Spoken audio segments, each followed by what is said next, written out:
I just had an interesting conversation with an online friend about religion and culture and how they interact. And it made me think back to about 30 years ago. Actually, it's nearly 35 years ago now that I first got involved with the pagan subculture. And I think that back then the mores of the pagan subculture were rather different than they are now. I think there was a lot more leaning towards things like polyamory, and more alternative ways of living. And now that paganism has become more popular, it's almost inevitably become more mainstream. And if you compare this to, say, the first 100 years of Christianity, it's what you would expect to happen, because as a subculture or a marginalised group becomes more acceptable to the mainstream, it inevitably takes on board some of the ideas from the mainstream. As early Christianity liked to hold property in common and all kinds of things that most Christians no longer do. Moving back to paganism, I think there was a stronger emphasis on the environment in the early pagan movement. Whether that means that people actually lived in more environmentally friendly ways, I'm not quite sure, but I think that the values have shifted. Well, the good news is that just as the mainstream has influenced paganism, paganism has also influenced the mainstream. The concern for the environment has become more popular. The pagan emphasis on sexual freedom and sexual responsibility, and also the divine feminine have become more popular. And I think the divine feminine part of our uniqueness, our message, if you like, has definitely been the most successful part of what paganism has to offer.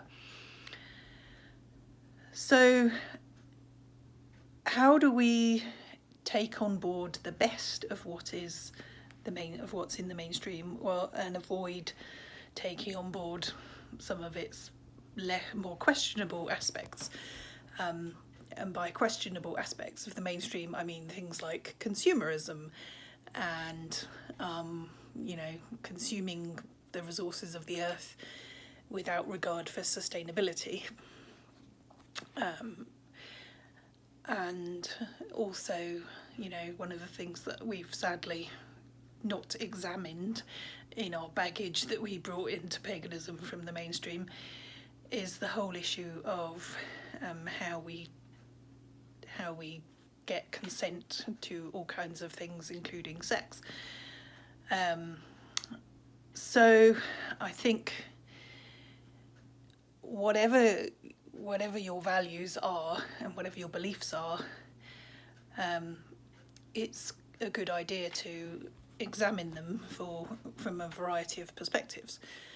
So one is going to be examining it from the point of view of pragmatism. Does it work? Is it consistent with your highest ideal? If you want it to be pagan, is it consistent with what you believe pagan values to be? Personally, I believe pagan values to be egalitarian, inclusive of marginalised people. That includes LGBTQ2SIA people. It includes racialised and marginalised people and disabled people. So to me, if your paganism isn't inclusive of those groups, then it needs adjusting. And also, I think that one of the core values of paganism is being life-affirming and affirming of pleasure, the pleasure of being alive, the pleasures of the body, but also right alongside that, we need to emphasise that each person's autonomy and individuality and sovereignty is sacred. So consent is super important, clearly. Now, some of those issues are also coming to the fore in mainstream discourse, obviously. And I think every religion and spiritual group has had to address those issues. So it's not new. And I think where we differ from some other religions is that we've always had an affirming attitude to some of those things, and regard them as part of the sacred. But I think that the key thing here is an animist perspective on the world. So the idea that everything has a spirit and everything has consciousness, and that we should treat everything around us with respect. I think that's a core value of paganism, and it's also, most earth-based spiritualities have that, including indigenous religions and spiritualities. So I think once you've established what your standard is, your value is, you need to examine whatever baggage you've brought in from mainstream culture, and see if it's consistent with that value.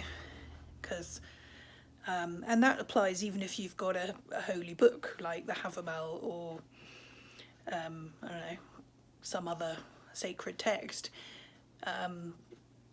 You need you need to examine it in the light of your own values, maybe what it may have meant to whoever wrote it, and also how it fits in with contemporary issues and situations.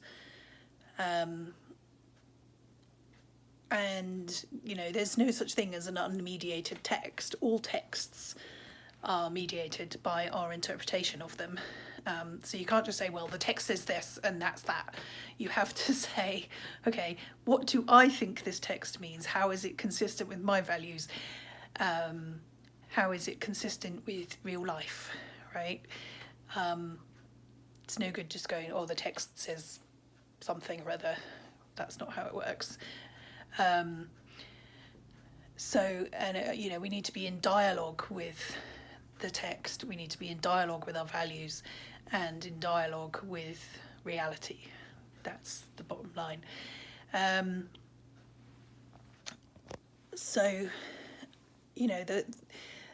think that paganism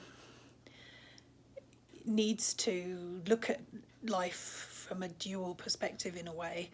We're looking at it from the perspective of pagan traditions, but also with our own lived experience and our own values, used to mediate the text and the values and the lived experience, and sort of weave them together into our pagan perspective.